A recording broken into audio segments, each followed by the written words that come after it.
हम दोनों फोरमों की ओर से, केएमएम और एसकेएम नॉन पॉलिटिकल की ओर से सभी प्रेसकर्मियों का धन्यवाद करते हैं, उन्होंने हमें समय दिया। मैं सबसे पहले जो नए ऐलान है, जो दो फोरमों ने मीटिंग करके पास किए, उसकी अनाउंसमेंट करूंगा। जैसे आपको मालूम है कि हरियाणा के बॉर्डरों के ऊपर हमारे ऊपर केंद्र अथवा हरियाणा सरकार ने जुल्म करते हुए हमें वहां रोका।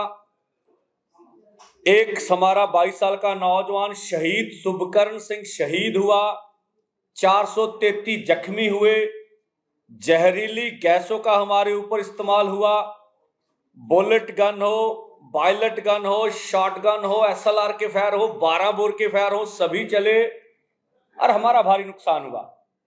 जो ऑफिसर्स हैं हरियाणा गवर्नमेंट के, हरियाणा गवर्नमेंट अथवा भारत सरकार उनको आने वाले समय में सम्मान करने जा रही है। तो ये आजाद भारत में पहली घटना हमें सामने नजर आ रही है कि जैसे जनरल एडवायर ने जो कुछ किया था जलियांवाला बाग में, तो अब लगता भारत सरकार जो देश के किसान मजदूर के ऊपर भारत की सत्ता के ऑफिसर जुल्म करते उनको सम्मान करते हैं, करने जा रहे हैं। हम इसकी निंदा करते हैं और इस सम्मान को रद्द करने की मांग करते हैं। इसके लिए हमारा कार्यक्रम 1 अगस्त का है कि 1 अगस्त को हम मोदी सरकार की पूरे भारतवर्ष में अर्थी जलाएंगे 1 अगस्त को। इसी के साथ एमएसपी लीगल गारंटी कानून बनाने के लिए अथवा प्राइवेट बिल जितने विपक्ष के लीडर लेकर आए उसके लिए लॉन्ग मार्च भी करेंगे जिला हेडक्वार्टरों पर। ये दोनों जुड़कर कार्यक्रम होंगे। दूसरा, 15 अगस्त को हम लोग पूरे भारतवर्ष में ट्रैक्टर मार्च करेंगे।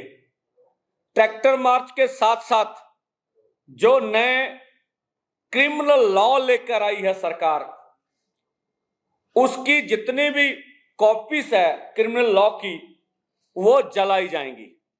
ये हमारा दूसरा कार्यक्रम होगा। इसी के साथ साथ 31 अगस्त 2024 को हमारे मोर्चे को, जो हरियाणा के बॉर्डरों पर चल रहा, 200 दिन पूरे हो जाएंगे और उस 200 दिन के लिए हम लोग उन बॉर्डरों के ऊपर जो लाखों किसानों मजदूरों का इकट्ठ करेंगे। इसके लिए आपके माध्यम से अपील भी करते पूरा पंजाब, हरियाणा, हिमाचल, यूपी, राजस्थान सभी को कि जब 200 दिन पूरे हो 31 अगस्त को, तो ज्यादा से ज्यादा संख्या में लोग बॉर्डरों के ऊपर पहुंचे। वो खनौरी हो, शंभू हो और अन्य कोई बॉर्डर हो, अधिक से अधिक लोग पहुंचे।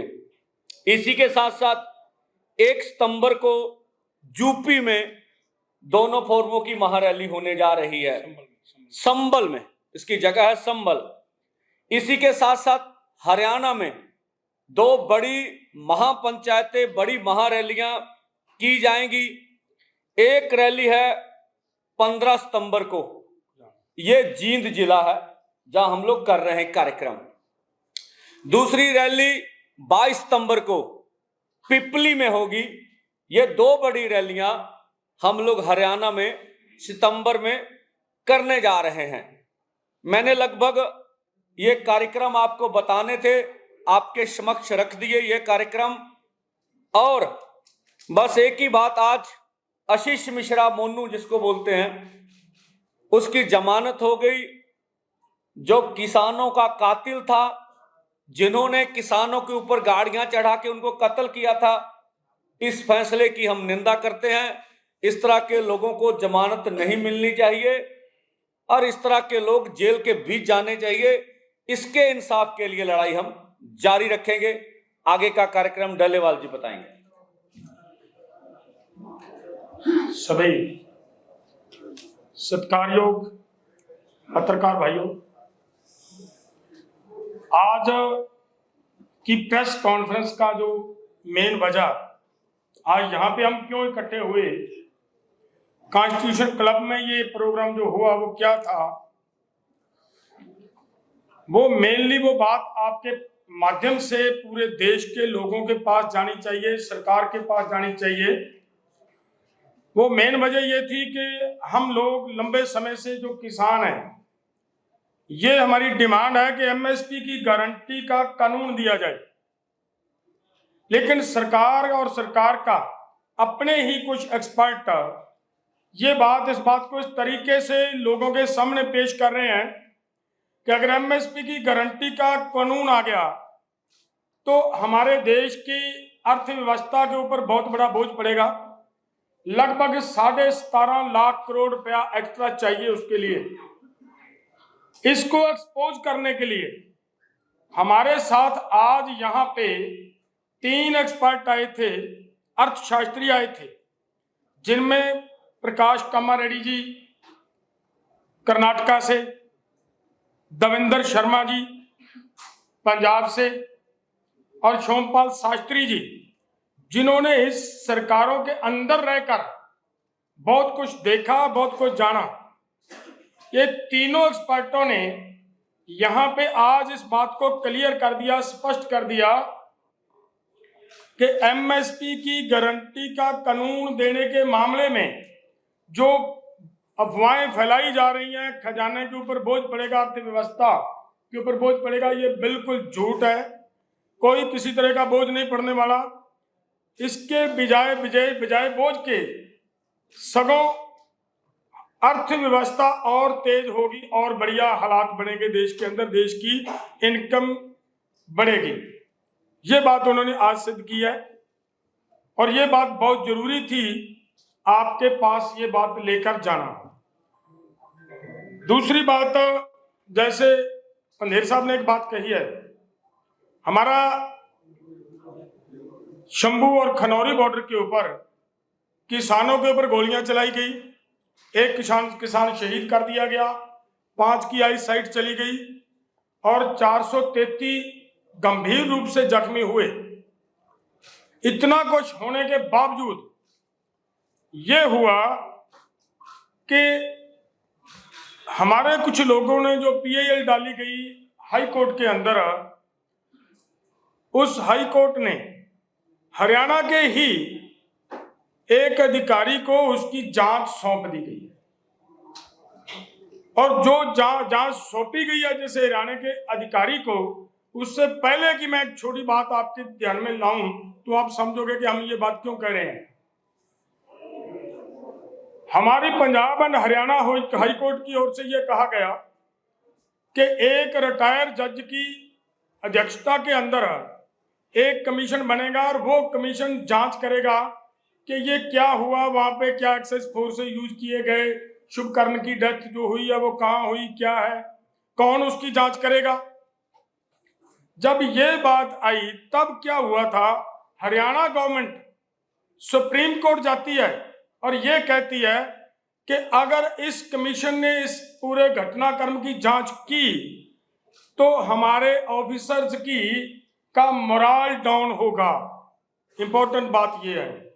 और उसी के साथ एक बात और कही गई कि अगर यह जांच होती है तब भविष्य में कोई भी अधिकारी किसी तरह किसी लोगों के ऊपर गोली चलाने से हिचकिचाएगा। सबसे बड़ी बात तो यह है कि जो सरकार सुप्रीम कोर्ट में जाकर उस इन्वेस्टिगेशन को रोकना चाहती है, उसी सरकार के अधिकारी अगर उसकी इन्वेस्टिगेशन करेंगे तो इंसाफ कहां से मिलेगा। और आगे जो पंधेर साहब ने बात कही, 2 एसएसपी उन्होंने सिलेक्ट किया है, एक मेरा ख्याल है आईजी सिलेक्ट किया गया है। अंदाजा लगाएं कि एक अधिकारी एक आईजी के खिलाफ रिपोर्ट दे पाएगा क्या। हमारी ये है कि हर हाल में हमारी मानयोग हाई कोर्ट इस बात के ऊपर संज्ञान ले कि किसी तरह का भी हरियाणा के अधिकारियों से अगर इंसाफ होगा तो वो इंसाफ नहीं मिल पाएगा लोगों को, और लोग वहां पे जाकर अपना इतराज, अपनी अगवाही, अपनी विटनेस भी नहीं दे पाएंगे, जो मुझे लग रहा है। तो इसके लिए हमारा ये है, तो इसी के लिए और बड़ी बात और इसमें शामिल हो जाती है कि वो उन्हीं अधिकारियों को हरियाणा गवर्नमेंट राष्ट्रपति अवार्ड के लिए सिलेक्ट कर देती है, तो इसका मतलब जिन अधिकारियों को अवार्ड के लिए सिलेक्ट किया जा रहा है, क्या उन अधिकारियों के खिलाफ कार्रवाई हरियाणा गवर्नमेंट की तरफ से होने की संभावना कहीं पे भी नजर नहीं आ रही। सो ये एक सीरियस मैटर है, इसीलिए हमें उनके विरोध में ये जो पुतले जलाने का, भाजपा के पुतले जलाने का, केंद्र सरकार के पुतले जलाने का कार्यक्रम पूरे देश के लिए, पूरे देश में करने का प्रोग्राम देना पड़ रहा है, वो इसीलिए देना पड़ रहा है। और वो होगा हर जिले में, और एक बड़ा रोष मार्च निकालकर और एक जगह पे जाकर भाजपा का पुतला जलाया जाएगा। ये जो बड़ा इंपॉर्टेंट बात थी जो आपको एक्सप्लेन करनी थी। बाकी बात अभिमन्यु कुहाड़ जी आपके समक्ष रखें, आप इधर आइए। साथियों, बहुत लंबे समय से एक सवाल है मीडिया के साथियों का भी कि यदि बॉर्डर खुलते हैं तो किसान क्या करेंगे। एक बात हम स्पष्ट करना चाहते हैं कि जिस तरीके से पंजाब हरियाणा हाईकोर्ट का फैसला आया था कि 7 दिनों के अंदर हरियाणा सरकार बॉर्डर खोले, क्योंकि हरियाणा सरकार ने अवैध तरीके से बॉर्डर बंद कर रखे हैं, उससे किसानों को भी दिक्कतें आ रही हैं, आंदोलनकारियों को भी दिक्कत आ रही है, व्यापारियों को भी दिक्कत आ रही है। लेकिन हरियाणा सरकार ने हाईकोर्ट के उस फैसले का सम्मान नहीं किया, वो सुप्रीम कोर्ट चले गए। एक बात हम दोनों फोरमों की तरफ से बिल्कुल स्पष्ट करना चाहते हैं कि जब भी बॉर्डर खुलेंगे 1 हफ्ते के अंदर अपना सारा सामान ट्रॉलियों में लाद के हम दिल्ली की तरफ कूच जरूर करेंगे, क्योंकि 13 फरवरी को जिन मांगों को लेकर हम निकले थे वो दिल्ली जाने के लिए निकले थे। लेकिन भाजपा सरकार ने, हरियाणा की भाजपा सरकार ने क्रूरता की सारी हदें पार करते हुए जिस तरीके का नरसंहार किया गया उस सरकार द्वारा, उनको कभी भी माफ नहीं किया जा सकता। और मैं 2-4 चीजें मीडिया के साथियों को दिखाना चाह रहा हूं। जिस तरीके के हथियारों का इस्तेमाल इस शांतिपूर्ण आंदोलन में अब तक किया गया है, चाहे वो इंजेक्टर मोर्टार हो जिनका इस्तेमाल अमूमन बॉर्डरों के ऊपर किया जाता है, कोई मजबूत गेट हो, बड़ा गेट हो, उसको तोड़ने के लिए इस्तेमाल किया जाता है, उस तरह के इंजेक्टर मोर्टारों का इस्तेमाल किसानों के ऊपर, निहत्थे और निर्दोष किसानों के ऊपर किया गया। 12 बोर के हजारों राउंड फायर किए गए।